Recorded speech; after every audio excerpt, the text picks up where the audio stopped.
I'm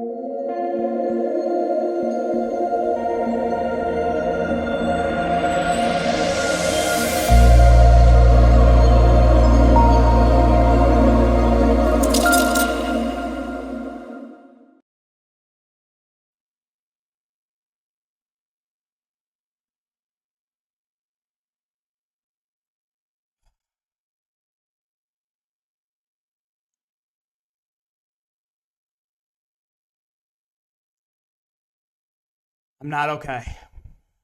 I'm not okay, guys. I am not okay. But we'll recap here in a sec. If you guys are a first time viewer, welcome to my channel. My name is DK. I do cover Draftkings, NBA Top Shot, Prize Picks, and Super Draft. Super Draft is the sponsor of today's video, guys. You can use my code DKDFS for a $50 match on a $50 deposit. Take advantage of that. $50 free.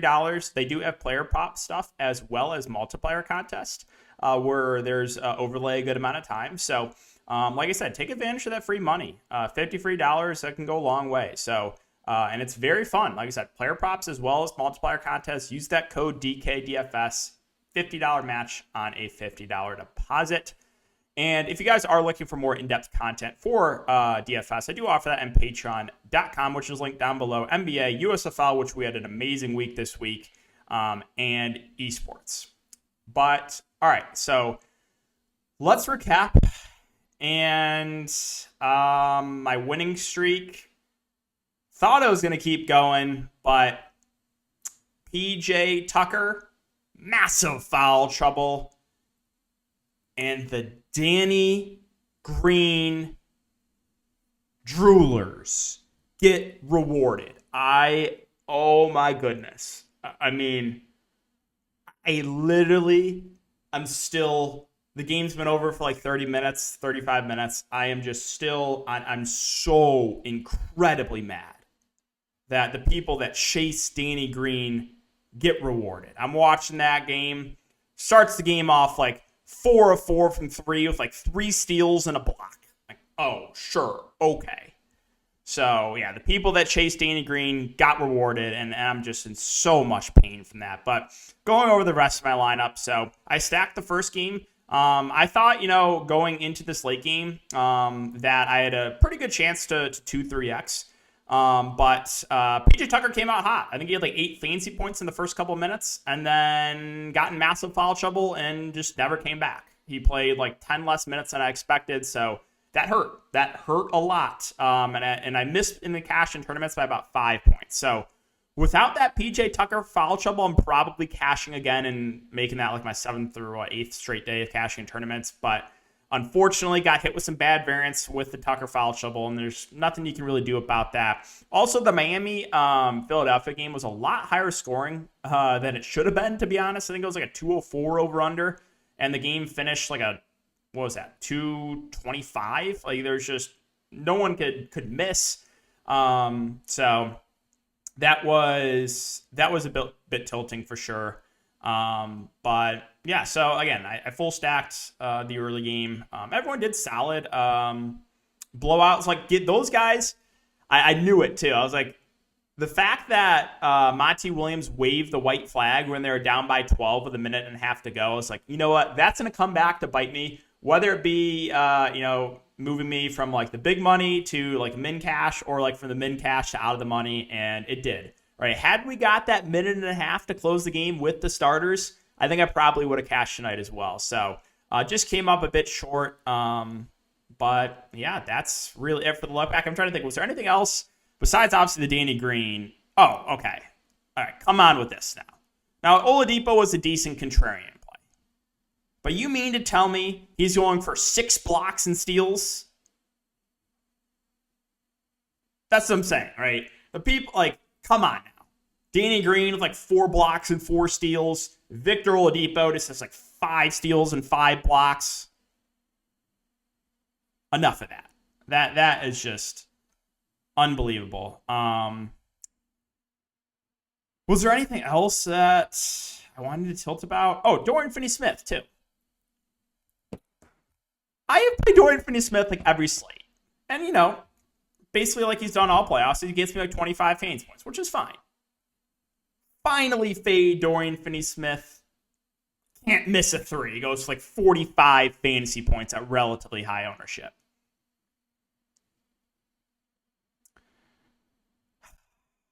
Like I said, I'm hurting. I'm in pain, guys. But, hey, what can you do? Winning streak had to come to an end at some point. So just missed the cash in tournaments. But looking to bounce back for this 2-game slate. So, again, if you guys do enjoy the YouTube videos, just make sure to like. Let's try to aim for 100. Subscribe, hit the notification bell, all that good stuff. Also, my prize picks, I went over too. It's just one of those days where, right, prize picks. Luka won a couple of points short of the PRA. Ayton was like 2 points short of the points again. All around, just forgettable day for myself. But we move on. So 2 games here again, Boston, Milwaukee, Memphis, and Golden State. So unfortunately, Ja is not expected to play, and that really sucks. I mean, you know how big of a Ja fan I am. He's been so fun to watch, especially in this Golden State series. But looks like he's doubtful, and that really hurts Memphis, obviously. So with a small slate like this, you're obviously going to have blowout risk in this late game, right? Because Memphis without their best player playing on the road at Golden State. Let's see. Do we have Vegas odds out yet for this? I would guess it's a double-digit spread at least. But let's see if we have it. Yeah, 10. Okay, 10 points. I actually thought it would be a bit higher. I thought Golden State could be favored by 12 to 13, but yeah. So a small slate like this, you could theoretically, stack up the first game, maybe hope the second game blows out, maybe look to a couple Memphis value pieces. However, I think a lot of the field will be doing that as well. So then you have to, game theory it. And it's like, okay, if everyone's just going to load up in this first game, maybe I bank on the second game staying competitive. But again, that's more game theory. So we'll start off with Boston. Like I said, we have Tatum at 9.7, Brown at 8.2. I think both will be relatively low owned. I mean, Tatum was extremely low owned last slate. He was awful, shot 4 of 19, but that should keep his ownership pretty low. I think you might get like a sub 10% owned Jason Tatum, and I'm fine going to him as contrarian play. Jaylen Brown, we know, has been dealing with the nagging hamstring injury, but he's played a bit better, 50 fantasy points the last couple games. So for me, I think Brown's going to be way, way more popular than Tatum, even though I don't know if either will be super popular. I would rather roll the dice on Tatum for ownership purposes, even though he's more expensive. I just think Tatum's going to be like way lower owned than Jaylen Brown. And Horford, I mean, you guys, I've been all over him this playoffs. It's just the fact of Milwaukee's really selling out to stop Tatum and Brown. So you're just getting open looks for Horford. He's a good rebounder, double-digit rebounds now the last 3 games. He can get some assists. He can get those blocks and steals. He can knock down those open threes. I mean, the price came up, but I still am totally fine in playing Al Horford. Just because I think the only real risk you run into is potential foul trouble guarding Giannis, because he'll be guarding Giannis a lot. But if he can stay out of foul trouble, I think Horford still makes a pretty solid play in the mid-range. Now, Marcus Smart will be another pretty low-owned play. Only played 29 minutes. Did struggle. Shot 1 of 8. He'll be low-owned, so I don't hate him as contrarian play. Robert Williams, I was pretty tilted about this. I faded him at high ownership last slate. Another one, well, why not? Give him 4 steals and 4 blocks, right? It's basically every chalk value piece that I faded the last couple days. Lock them in for 3 steals and 3 blocks each. But with Robert Williams, he's a good shot blocker. He can get those steals, but we can't expect 5 stocks again from Robert Williams. And my issue with Robert Williams here is he's not in the closing line. They're not closing with Robert Williams. They're closing with Grant Williams. So with Robert Williams, he's a pretty good point per minute guy, but unless there's foul trouble, I don't expect him to play more than like 25 minutes. Now, you could get foul trouble, right? Because you're going to see a lot of Grant Williams and Horford on Giannis, and Giannis is great at drawing fouls. So you could get foul trouble, and if like one of those guys do get in foul trouble, you would think it's Robert Williams that benefits. So I think he's like a fair option at this price point, but definitely not a priority. And then Grant Williams, a 4-3, I think is a totally solid value play. Again, he's playing huge minutes defending Giannis, 35 and 34 last couple games. I expect him to continue to play over 30 minutes as long as you know foul trouble. So I think he's a solid value. We'll see how I don't think he's going to be that popular because we have Memphis on the slate. I think everyone's just going to load up on the Memphis value without Ja. But I think Grant Williams is firmly in play. I don't know if I can get to anyone else. Derek White's 3.9. Minutes-wise for him, probably 15 to 20.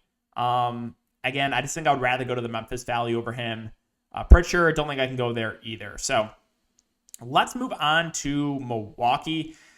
And Giannis, well, he went for almost 80 last slate. And it was so weird. I still had a great night while fading Giannis last game. But that's the type of ceiling Giannis has, right? He can go for close to 80. He has small forward, power forward eligibility. He's going to play huge minutes unless there's foul trouble. Now, what I will say, Boston is a team that they're trying to draw those charges, which that's how teams should defend Giannis, right? Because Giannis obviously goes to the rim hard every single play. So the way to stop him, just try to flop, right? Try to take those charges. And you've seen Grant Williams take some charges. You've seen Marcus Smart, Horford. So that is the way to stop Giannis, is for him to get in foul trouble. So there is a chance Giannis could get some foul trouble just for the way that Boston's defending him right now. But if he stays out of foul trouble and plays about 40 minutes, he obviously makes for a great play at the top. And there's a lot of value on the slate. We'll get to it with Memphis. So I feel like Giannis is going to be a pretty popular play tomorrow. And then Drew Holiday. So I played him as a pivot off of Giannis. He played 43 minutes, went for 46 fantasy points. Worked out. I mean, Drew had a really good game. I think he's a little bit underpriced. Like, he's going to play as many minutes as he can handle here. Good defender. He can also stuff the stat sheet. So I like Drew. And I think Giannis will get a lot more ownership than Drew Holiday just for the way the slate works out, with there being a lot of value on the Memphis side. Mid-range option. Sorry, I'm still on full tilt mode from Danny Green, and I guess I can't talk. But yeah, Bobby Portis came off the bench, played 26 minutes. I expect somewhere in the neighborhood of mid-20s minutes for him. At 6K, right now it's nothing more than a contrarian play for me. Brook Lopez had a really big game last game. I think he got a little bit of a bump there without Bobby Portis in the starting lineup, but for 33 fantasy points. I think we're going to get 25 to 30 minutes from him, which makes him a fair play for me. I think I'll lean Robert Williams over Brook Lopez for a bit more, but Lopez is fine. Grayson Allen's at 4-2, so he started, played 25 minutes, really didn't do much though, and that's what Grayson Allen does, right? If he's not hitting his shots, he can really struggle. But he can also do this if he's knocking down his shots, right? And going for 36 and 38. So Grayson Allen, if he starts again, which I think he will, he's definitely in play for tournaments. He does have a pretty high ceiling, can knock down his threes. It's just a matter of, can he make his threes? And then Connaughton, I was all over him last slate. Was a core play. He played 33 minutes for 24 fantasy points. Now, I don't know if we get 33 minutes again from Connaughton, but if we get 25 to 30 at this price point, I think he makes for a pretty good value. And I think he'll be relatively low owned just because a lot of the field is just going to load up on the Memphis value. So I think other value plays and other teams are just going to go lower owned by default. And then Wes Matthews, 3-3. I mean, he played 32 minutes. It's absolutely disgusting roster. I don't think it's necessary, but he'll at least still be a relatively big part of the rotation. You saw them finally dust off George Hill with the injury. He played 11 minutes. We saw still a little bit of Javon Carter. It's not necessary to go there, in my opinion. And then Memphis. So this is the key team to target. This is the team that's probably going to get the most ownership. But yeah, John Morant is doubtful. So there's just a lot of minutes and usage to go around. I would assume it's Tyus Jones that picks up the start at 3.4K. Would be hard not to like Tyus. Now, I know he's really struggled of late. 1 of 4, 1 of 7, 0 of 5 shooting. That doesn't mean those struggles are going to continue. And if he starts, I'm thinking we get at least 25 or so minutes, possibly into the 30-minute range if he plays well. So, like Tyus quite a bit. I think you'll get some D'Anthony Melton point guard run as well. 4.8K. Would expect him to be somewhere in the neighborhood of 25 or so minutes. I think he's a fine play. And then these other guards are going to have to step up in a big way in Bane and Brooks. Now, Bane said that, the back is still hurting him a bit, but you're going to need a pretty big performance from one or both of Bane and Brooks.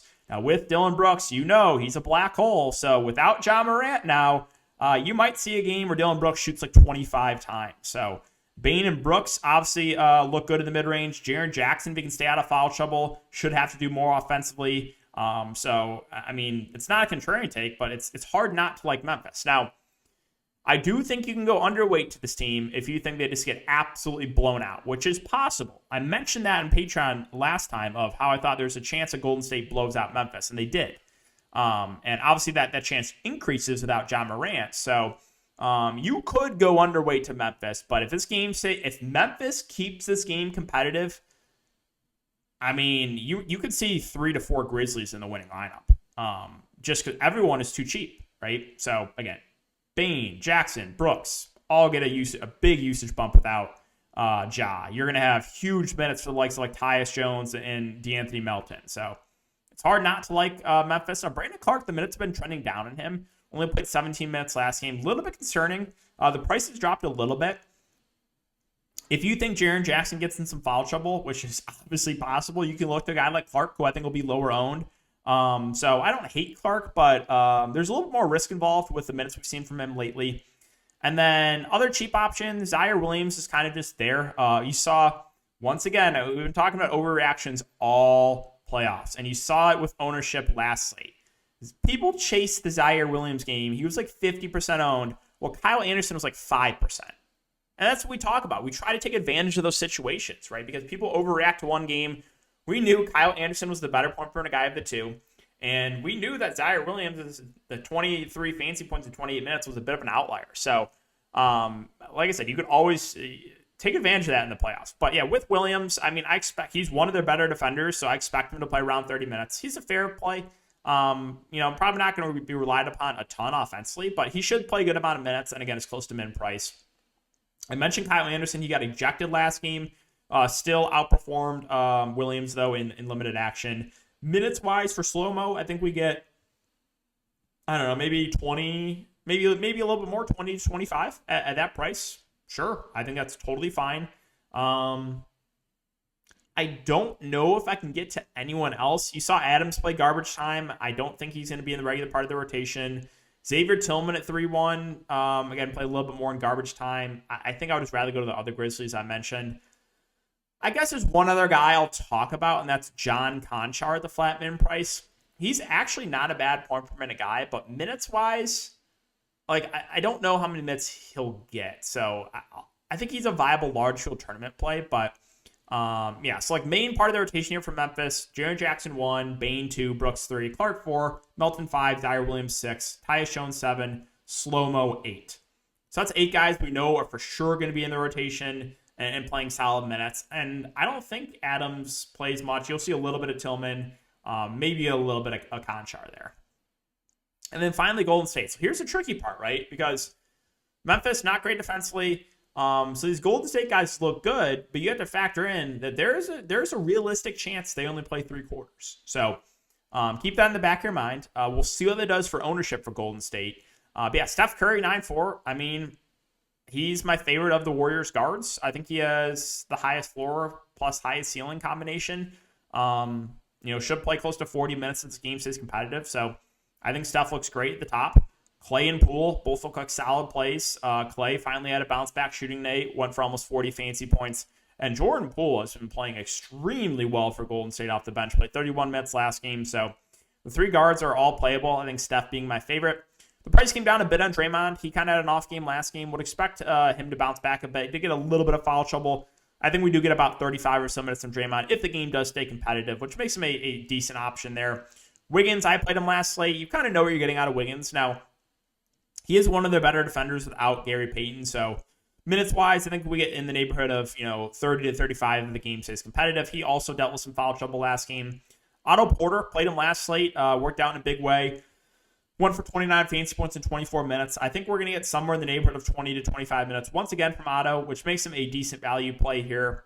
And then Kuminga. So Kuminga started last game, got benched, but then came in and crushed in garbage time. So he is one where if you think this game blows out, you should be all in on Jonathan Kuminga. Because in garbage time, we have seen it a lot this year. Kuminga's going to smash in garbage time. So at a 3.3K price point, you have the rare situation where he's going to be a part of the regular rotation. Now, how many minutes he plays in the regular rotation, I'm not sure. We'll see if he starts again. Again, they started Otto in the second half of last game, so we'll see. But he's going to be a part of the regular rotation. And then, depending on how much he plays there, he will get the blowout run too. So Kuminga intrigues me a lot because, like I said, for those reasons, he's a part of the regular rotation and will play the garbage time if the game does blow out. So he makes for intriguing play there at 3-3. Looney's at 3-2. I would rather roll the dice in Kuminga than Looney. Now, Looney played 17 minutes. Again, I think I'd rather go to Kuminga. He also has power forward eligibility. Other than that, I mean, he saw a little bit of run for Damian Lee. played 15 minutes. To be honest, it's not enough for me to go there. JTA saw a couple minutes out there for defensive purposes, but again, there's just no reason to go to those guys when we have Memphis on the opposite side where guys are just going to play huge minutes at similar price points. So that's going to wrap it up for today's video, guys. Again, if you have been enjoying these videos, just make sure to like, subscribe, hit the notification bell. Let's hope for no tilts. Let's hope for no over-owned guys going for 5 steals and 5 blocks again. That would be appreciated, but that's all I got, guys. Enjoy your night, and I will see you all in the next one.